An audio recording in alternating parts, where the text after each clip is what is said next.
You ever think about how many cameras are watching us every day? Like when you're at the store, walking down the street, even at work. It's kind of wild, right? It is, and it makes you wonder, what if those cameras weren't just watching, but, analyzing your every move? Well, that's exactly what we're diving into today. Yeah. China's incredible surveillance tech network. Yeah, it's become so deeply ingrained in Chinese society. So today we're going to unpack how it developed, its potential impact, and just how far these advancements reach globally. We've got a ton of fascinating research to dig into, like reports from tech experts, firsthand accounts, and even some government documents, a real mix. Ready to jump in? Absolutely. Let's do it. All right, so first up, we got to talk about Skynet. Sounds like something straight out of Terminator, right? Yeah, very sci-fi. But in China, this is reality. We're talking over 600 million surveillance cameras across the country. Just to give you an idea, that's basically like having every single person in Shanghai under constant watch. Right. And these aren't your average security cameras either. They're powered by AI, so they can do facial recognition, track your every move, and even flag things the authorities consider wrong. Like I was watching this documentary on the system, and they showed how the cameras instantly identified a construction worker who wasn't wearing a hard hat. The speed is insane. Oh, yeah. It's incredibly effective, no doubt. But it does make you think about, the trade-off between safety and individual freedom. That same documentary showed a Chinese family who actually said they felt safer with all the surveillance. But obviously, many others worry about their privacy and how this technology might be misused. It's definitely complex. Everyone wants to feel safe, but is this the way to do it? And get this, China's now planning to install Skynet 2.0 on the moon. Yeah, it's wild, right? The idea is to use these super advanced cameras to protect their lunar research station. Apparently, they'll be lightweight, but still capture crazy high-def images, live streaming back to Earth in both visible light and infrared. It's a huge engineering feat. Wait, hold on. Cameras on the moon. So is this really about protecting research or more about, showing off their power in space? Well, I think it plays into China's larger goals of being a leader in both technology and space exploration. But yeah, it definitely raises those ethical questions again. Does this level of surveillance belong even in space? It's a lot to think about. Yeah. And, okay, so cameras are the most obvious part of China's surveillance. But there's a whole other system kind of running in the background that's even more unsettling. Let's move beyond the cameras and explore this massive data dragnet they've created. Right. We're talking phone trackers, voice and iris recognition, DNA collection, even social media monitoring. The New York Times did this big investigation, uncovered a ton of info about all this data collection through leaked government documents. They found details about these things called MSI catchers and Wi-Fi sniffers. So picture this, these devices disguised as cell phone towers, intercepting your phone signals, which means they could track your location and maybe even your conversations. That's the level we're talking about here. Yeah, and what's really concerning is how they're using it to target specific groups. Like, the police actually used phone trackers to find people who were using this app, a Uyghur Chinese dictionary. I mean, that's seriously messed up. Talk about invasion of privacy. And then, of course, you have the social credit system. Basically, they rank citizens based on how they behave, rewarding good behavior and punishing bad. Right. It's designed to encourage certain behaviors, but you have to wonder about the implications for individual freedom. Where's the line between promoting good behavior and, controlling dissent? And there's one place where it's especially concerning, Xinjiang. Xinjiang, home to the Uyghur Muslim minority, has basically become a testing ground for how far they can push this tech for control and repression.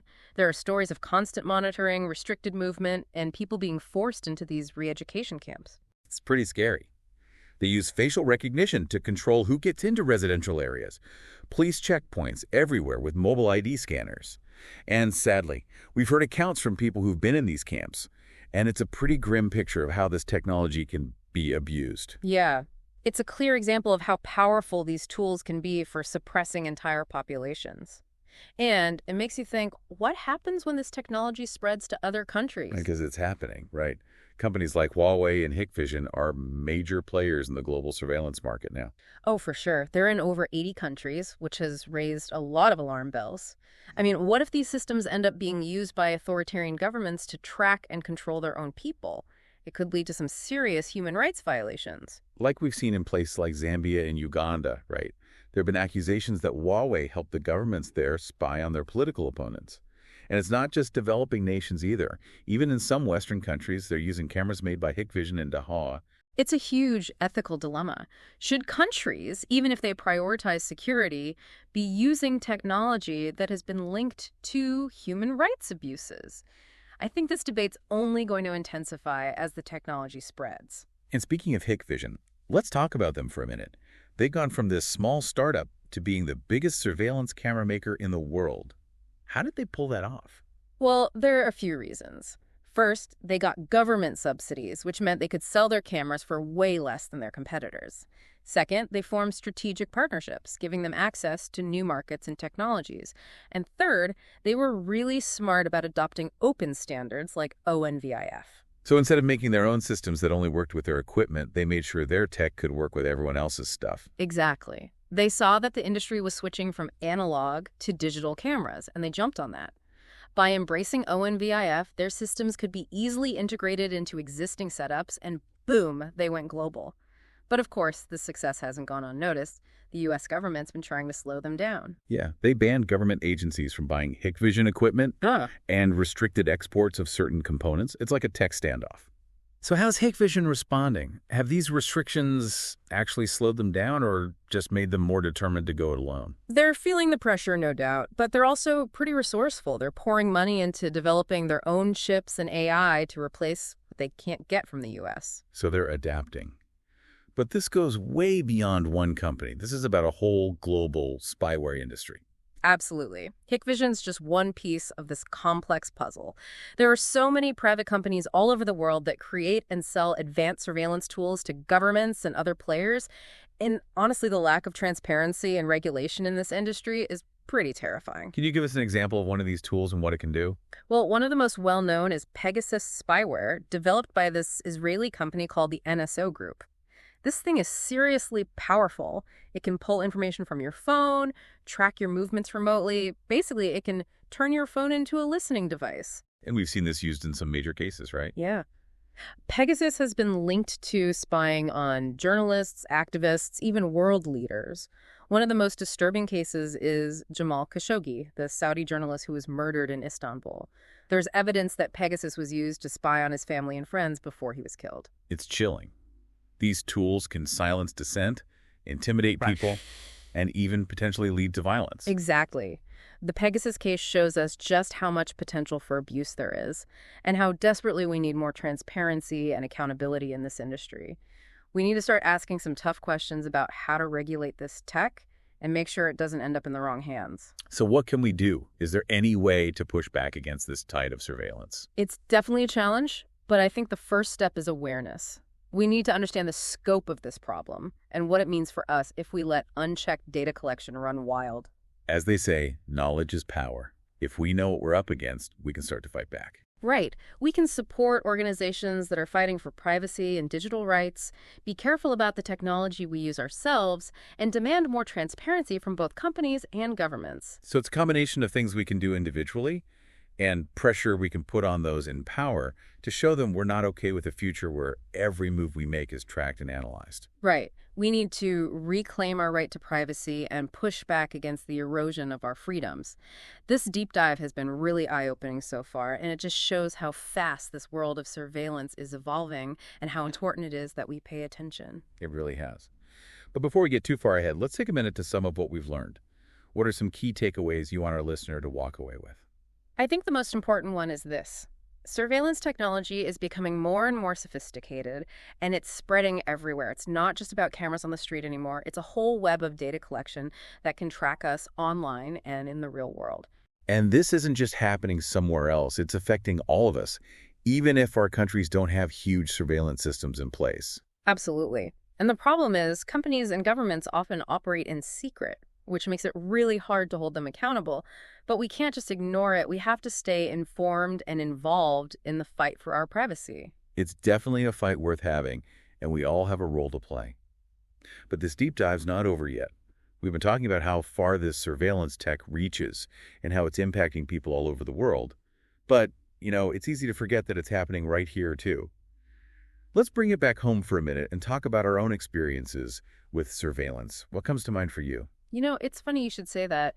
We tend to think of surveillance as this thing that happens over there, in those authoritarian countries. Yeah. But it really is all around us, too. I mean, think about it. The ads you see online, they're targeted, right? Or how about facial recognition to unlock your phone, even location tracking on those fitness apps? Yeah, you're right. It's almost like we've gotten used to being watched to a certain extent. But does that make it okay?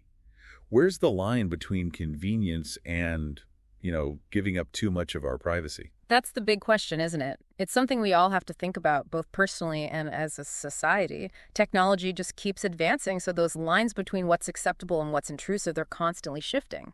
We've seen how this technology can be used for good, right? Yeah. Like preventing crime or keeping people safe. But there's no denying that it can also be misused. Absolutely. And that's why it's crucial that we understand the technologies being used, what they can do, and that we push for laws that protect our privacy and our rights. We can't just trust that those in power are always going to use this technology responsibly. We have to be informed and, active citizens. Couldn't agree more. Apathy is like the biggest threat to our freedom. So what can our listeners actually do to make a difference? Where do we even start? Well, like they say, knowledge is power, right? Start by learning about all the different types of surveillance tech out there and how they're being used. There are some great resources from organizations like the Electronic Frontier Foundation and Access Now. We'll make sure to put links to those in the show notes. Perfect. Once you're informed, you can start taking action. Support those organizations that are fighting for privacy and digital rights. Reach out to your elected officials and let them know you care about this stuff. And we can do things in our own lives too, right? For sure. Be careful about what information you're sharing online. Use tools and services that are designed for privacy. Even small things can make a difference. And remember, you're not alone in this. There are millions of people around the world who are worried about this and who are working to protect their rights. It's a global movement, and we got to keep that momentum going. So, as technology keeps getting more advanced, what are the limits of surveillance in a free society? Where do we draw the line? It's a tough question, and there's no easy answer. It's always going to be a balancing act between security and freedom. And honestly, it often feels like the scales are tipping in the wrong direction. Especially when we see how easily this technology can be used for repression, like what's happening in Xinjiang. Exactly. We need to have open and honest conversations about what we're willing to give up. We have to demand transparency and accountability from those in power. We can't just assume that governments and tech companies have our best interests at heart. Nope. We have to be skeptical, ask tough questions, and hold those in power responsible. And look, this isn't about being anti-technology. It's about making sure technology serves humanity, not the other way around. It's about finding that sweet spot where we can use technology to our advantage without sacrificing our basic rights and freedoms. Well said. It's a tricky balance, but it's one worth fighting for. This deep dive has really opened my eyes, but honestly, I also feel kind of empowered. We do have the power to shape how surveillance evolves. We just have to use it wisely. I couldn't agree more. Don't let fear or apathy win. We have to fight for a future where privacy and freedom are protected and valued. That's a great message to end on. Thanks for joining us on this deep dive. But hey, remember, this isn't the end of the conversation. Keep learning, keep questioning, and keep fighting for your right to privacy. It's been my pleasure. And until next time, stay curious and stay vigilant. So we've covered so much in this deep dive, from all those cameras in China to that whole world of spyware. It's pretty clear that surveillance tech is changing fast. What are your final thoughts for our listeners? What should they be thinking about as they navigate all this? It's easy to get overwhelmed with how big this whole surveillance thing is. I mean, you might even feel a little helpless, right? But the thing is, we do have a say in this. We're not powerless. Our choices actually matter. We can't just pretend it's not happening, right? Exactly. We got to be informed, engaged, and proactive. We have to be part of shaping the future we want. And that starts with understanding that, surveillance isn't just some idea. It has real consequences for people and, society as a whole. We've seen how this tech can be used to silence people, target specific groups, and even take away our freedoms. But on the other hand, it can be used for good, like keeping us safe. So how do we make sure it's used for the right reasons? It's a constant balancing act. We need to be vigilant, committed to those democratic values. We got to hold our governments and these tech companies accountable. We need transparency and strong laws that actually protect our privacy and our rights. This goes way beyond individual rights, right? It's about protecting the core of a free and open society. Yeah, exactly. Surveillance, if it's not kept in check, can really shut down free speech, stop innovation, and make people lose trust in institutions. It's not just about our data. It's about protecting our democracy. So what can our listeners do, like right now, to actually make a difference in this whole fight for privacy and freedom? I think, honestly, start by having conversations like this one. Talk to your friends, family, colleagues. Make people aware, share resources, let's work together, and demand better from those in power. And of course, there are those organizations like the Electronic Frontier Foundation, Access Now. They're out there fighting for our digital rights and holding those who abuse this power accountable. We should definitely support them. Totally.